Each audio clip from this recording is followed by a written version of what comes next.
Et finalement, je vais être en muet. Je vais pas parler. Et ce sera la première vidéo où je vais traiter le son et l'image de manière séparée. Donc voilà, j'ai pris mon micro et je vous commente ce parcours. On ira à droite. Là, il faut être capable de faire du volant tout en envoyant la tête à gauche. Ne pas changer le rythme du volant pendant le laps de temps pendant lequel vous regardez à gauche. Sinon, vous finirez votre trajectoire mal placée. Au bout de la rue, nous irons à gauche.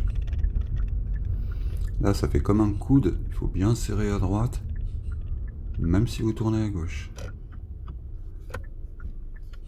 Et une reprise première de glisser, une première glissée, reprise première ou première roulante, c'est la même chose. Petit rond-point, beaucoup de volants à faire. Hein.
Ah, j'ai repéré un panneau 30. Alors là, 30 km/h. Le dos d'âne, je lui donne du sens, je balaye du regard et je ralentis jusqu'à 20 km/h pour mon confort. Et ça repart une fois le dos d'âne franchi à 50. Ça, c'est du code de la route.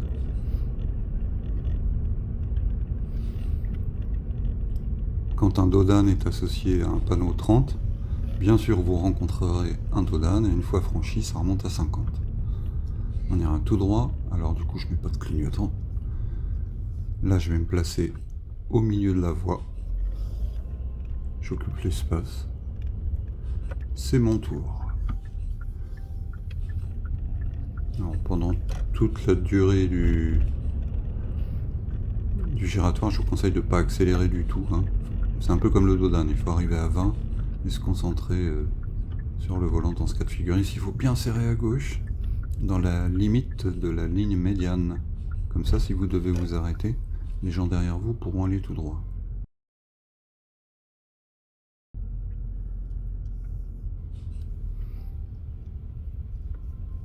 « 20 km/h, encore une fois, je vous le préconise pour les deux tournants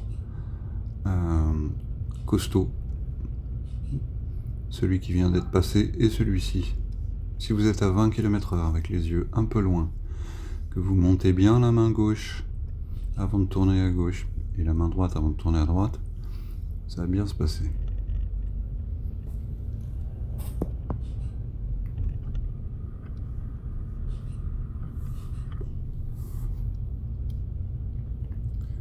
Donc là c'est 30 maximum. Hein, on nous avertit qu'il y a une présence de piétons probable. Il faut balayer du regard. Je suis plutôt tranquille là, pas grand chose.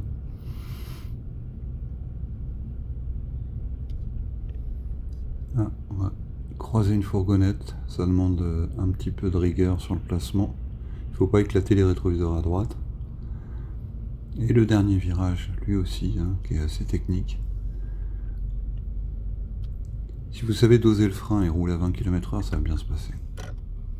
Alors interdit de tourner à gauche, tout droit, il n'y a rien.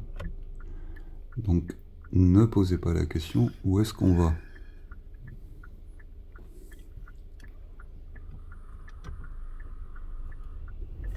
Là, il faut lâcher l'embrayage très tôt.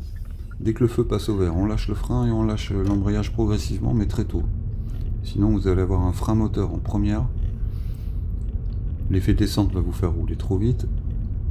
Quand vous allez lâcher l'embrayage, vous aurez l'impression de freiner, vous allez rien comprendre. 30, c'est vu. Alors là, le marquage jaune prime, absolument.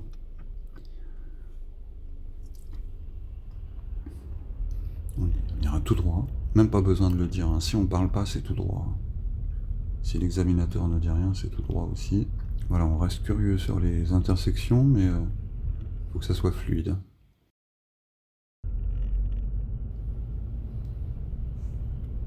Clignotant pour avertir. Clignotant parce que désordre vers l'avant. Contrôle arrière, clignotant et petit écart de volant.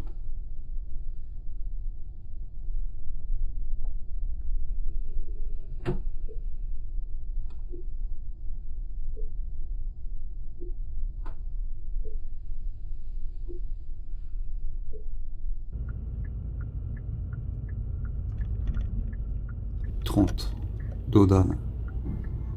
Alors le dodane ici pour les piétons, mais aussi beaucoup pour la priorité à droite. Là le piège c'est que il y en a une deuxième derrière, priorité à droite. Celle-là, il n'y a pas de dodane. On n'y croit pas, hein.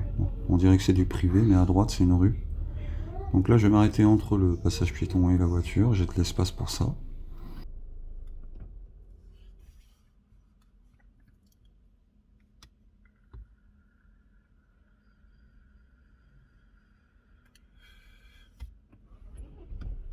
Alors, toute direction autoroute, ça peut être une phase d'autonomie d'ailleurs. Panneau vert, cartouche bleue. Là, il y en a un autre qui est passé. Donc le placement à gauche par rapport au panneau, qui m'a indiqué que c'était la prochaine à gauche. Donc c'est une voie de stockage, il faut rentrer dedans dès le début. Et ensuite, chercher à être bien au milieu pour ne gêner ni à droite ni à gauche. Parce que voie de stockage, sous-entendu, vous risquez de rester là en étant statique pendant que les autres circulent autour de vous. Là on me dépasse par la droite, vous le voyez. Il s'agit de gêner personne, ni dans un sens ni dans l'autre. D'ailleurs j'ai regardé à droite si tout allait bien. Angle mort gauche, vous avez vu mon angle mort gauche? Il ne s'agit pas de se tordre le cou et encore moins de rester bloqué sur un angle mort. Un angle mort c'est une petite info rapide.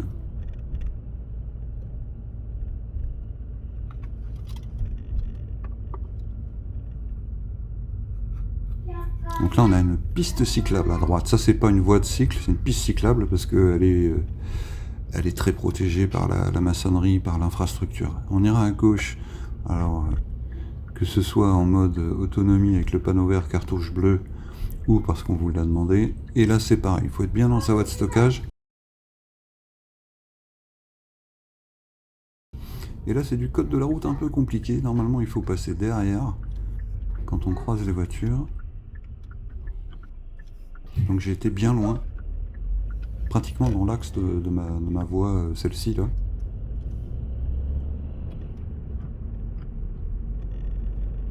Puis là c'est un peu, bah, là c'est fait en fait. Là ça va être toujours tout droit, donc si on est en phase d'autonomie, bah il n'y a rien à faire. Être bien au milieu de sa voie. Ah, je suis en train de faire une démonstration de pied au-dessus du frein. Position où je dégage. Le but étant de freiner si ça passe à l'orange et de dégager si la distance de freinage est trop courte pour s'arrêter au feu. Voilà, ça va être la routine. Hein. On lance des feux tricolores, une brochette de panneaux qui ne me concerne pas.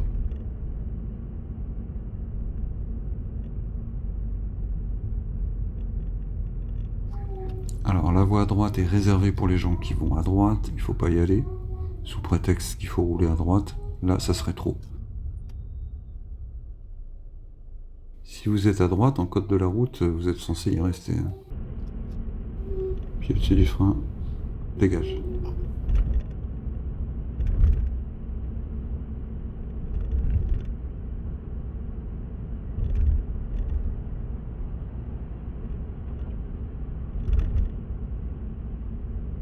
là pareil, hein.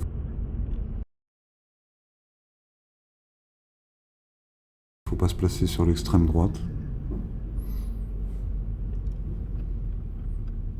Et là par contre, ouais, c'est beaucoup plus équivoque parce que la flèche, le marquage à droite, c'est pour aller tout droit ou à droite. Donc là, si vous vous placez à droite, c'est pas une faute de code, hein. Mais ne le faites pas. Ne le faites pas parce que, pour le coup, on connaît un peu le Havre et on sait que ça sert à rien. Parce qu'il faudrait se rabattre juste derrière, hein.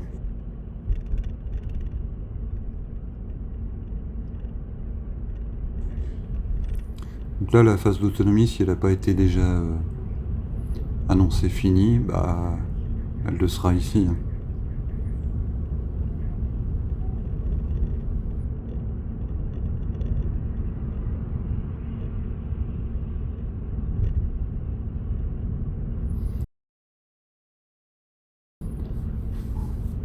Alors, on sort du Havre, on accélère.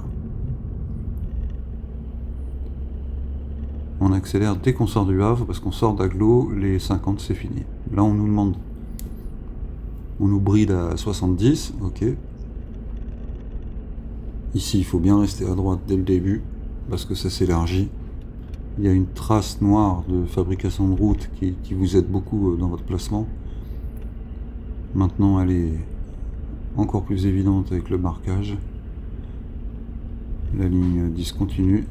Et on sortira à gauche, sortie Harfleur sur votre gauche.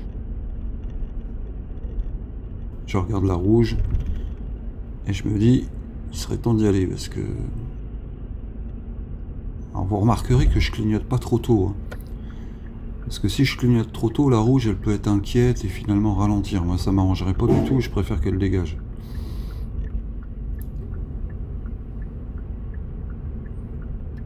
Je maintiens mon clignotant à gauche parce que les gens qui sont derrière moi, eux aussi ils ont besoin d'être rassurés sur le fait que je vais bel et bien à gauche.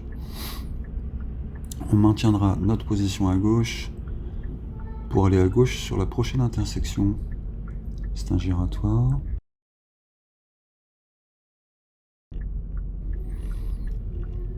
Voilà, je commence à balayer du regard.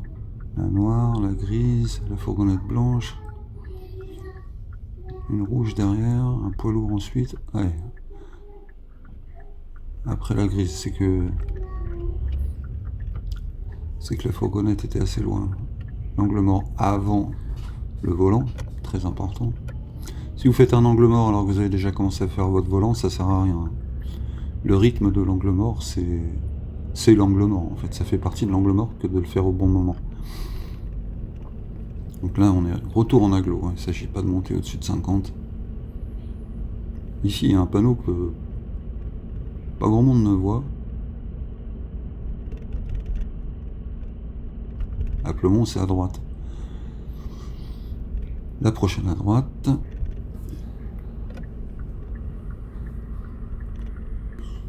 On regarde derrière soi. Et là, moi, je reste en 3. Hein. C'est ici que je vais passer la 2. Limité à 30, d'accord, mais je préfère sortir d'abord. Regarde le balayage bien à gauche et à droite, surtout à gauche, parce qu'il pourrait y avoir du vélo qui arrive. Je contrôle en latéral gauche pour voir qui me dépasse et pour doser mon accélération.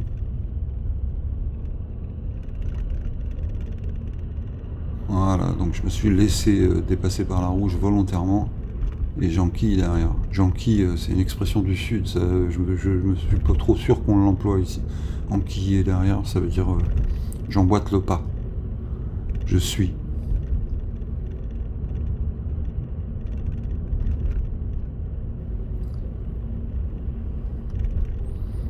On prendra à droite Cocrioville. Et ouais, je coupe une piste cyclable, donc ça paraît très peu probable qu'un vélo puisse me rattraper ici pour me couper la route. Enfin, c'est moi qui lui coupe la route. Mais je fais un angle mort de principe. Et il n'y a pas que les vélos qui roulent dans les pistes cyclables. Puis je suis tellement automatisé, robotisé, et je vous invite à faire la même chose. Donc à gauche, là-haut, la rue, il est très important d'automatiser. Comme ça, vous allez faire des contrôles sans y penser. Mais dans des situations récurrentes, comme couper une piste cyclable.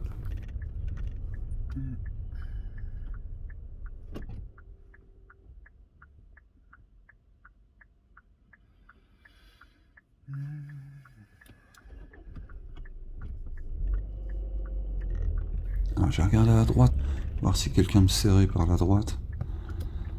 Le volant qui glisse. Et ici, une voie de cycle sur ma droite. Prendre à droite pour faire une manœuvre. Alors, il a bien automatisé. Ah, c'est le piéton, de toute façon, là. Petit geste de courtoisie, angle mort. Ouais. Ok, on va s'arrêter le long du trottoir à droite pour effectuer un demi-tour. Alors, le demi-tour de trottoir à trottoir. On commencera par du volant à gauche. Et ensuite, on inverse tout. Donc, j'envoie tout à gauche, clignotant à gauche. Volant à gauche, les yeux à gauche. Je m'arrête. J'inverse tout. La marche avant en passant en marche arrière. Le volant, il part dans l'autre sens. Pendant que je fais du volant, je bouge la tête. Je regarde pas mes mains. Et voilà. Je remets la marche avant. Et c'est parti. Ouais, c'est vite plié, hein. Un demi-tour, c'est vite plié, la vérité. On ira à droite. Freinage de précision. Oh, là. Pour une fois, j'avance la tête. C'est que la visibilité est compliquée. J'ai fait un petit lâcher de volant, hein, si je me trompe pas. C'est pas l'idéal, hein. Normalement, on lâche pas un volant. Soit on le fait glisser, soit on le raccompagne.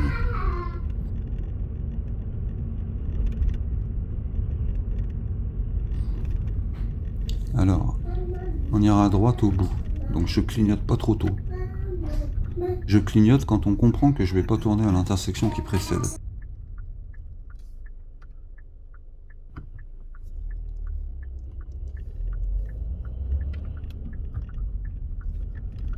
À gauche à la suivante. Bien serré à gauche. Donc là, c'est tellement fluide que je vais en profiter et ne pas traîner. Faites pas des reprises premières pour retourner à gauche pour le plaisir, hein.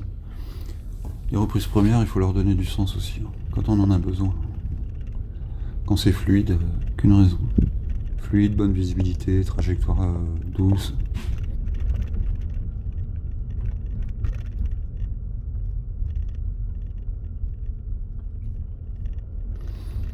Dès que je franchis l'intersection, j'accélère, j'envoie la 3. Parce que les conditions le permettent, hein. C'est pareil, soyez pragmatique. Et je ne manque pas de rétrograder en deux. Regardez bien comment je travaille avec les yeux. Voilà. Donc j'ai commencé à gauche en face, puis j'ai fini à droite au moment où quelqu'un aurait pu me faire renoncer à aller tout droit. Céder la priorité à droite, tout simplement, en fait. Là, ça va être la même chose. La 2. Je regarde à gauche en face à droite. Le rythme compte absolument, hein. Regardez à droite au moment où vous êtes susceptible de vous arrêter pour prendre priorité à droite. Puis voilà, hein, c'est fini. 30 écoles. Là, je renonce à passer la 3. J'indique mon intention de tourner à gauche. Un peu tard d'ailleurs, je trouve, mais c'est peut-être parce qu'il y avait vraiment personne autour de moi. Et là, je vais me ranger, j'enfonce à fond l'embrayage, je dose le frein et je rentre en deux. Ici départ, mais aussi fin. Et oui, ça commence et ça finit toujours ici. Ce parcours est relativement réaliste, je l'ai réalisé en 20 minutes. Alors j'ai cuté sur la grande ligne droite de Deschazeaux, le stade Océane. Mais sinon c'est une manœuvre en marche arrière, comme sur la vidéo. Et absence volontaire de vérification intérieure-extérieure, qui n'existe plus depuis le Covid, et c'est pas sûr que ça revienne un jour. Je m'excuse, il y a eu un peu de vape, je me suis dit, bon, pourquoi enlever ça? Après tout, on est sur un examen pour adultes. Sinon, si vous avez des commentaires, n'hésitez pas à les laisser sur la chaîne, je vais y répondre. Ou même des critiques, éventuellement.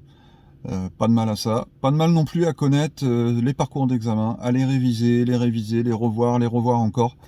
Et d'ailleurs, je me faisais la réflexion hier, nous-mêmes qui conduisons depuis 5 ans, 10 ans, 20 ans, 30 ans en ce qui me concerne, bah, finalement, je me disais, on aime quand même connaître nos villes, nos routes, nos parcours.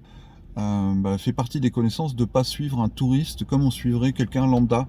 Pourquoi? Parce que tout simplement le touriste par définition ne connaît pas bien la ville, ne connaît pas bien la route et ça, comment dirais-je, ça augmente la difficulté de rouler convenablement et d'apprécier et d'obéir à la signalisation. Donc c'est tout à fait normal que vous ayez besoin et envie de mieux connaître vos parcours d'examen. Voilà, donc à ciao, je vous dis une prochaine vidéo bientôt. Ox permis.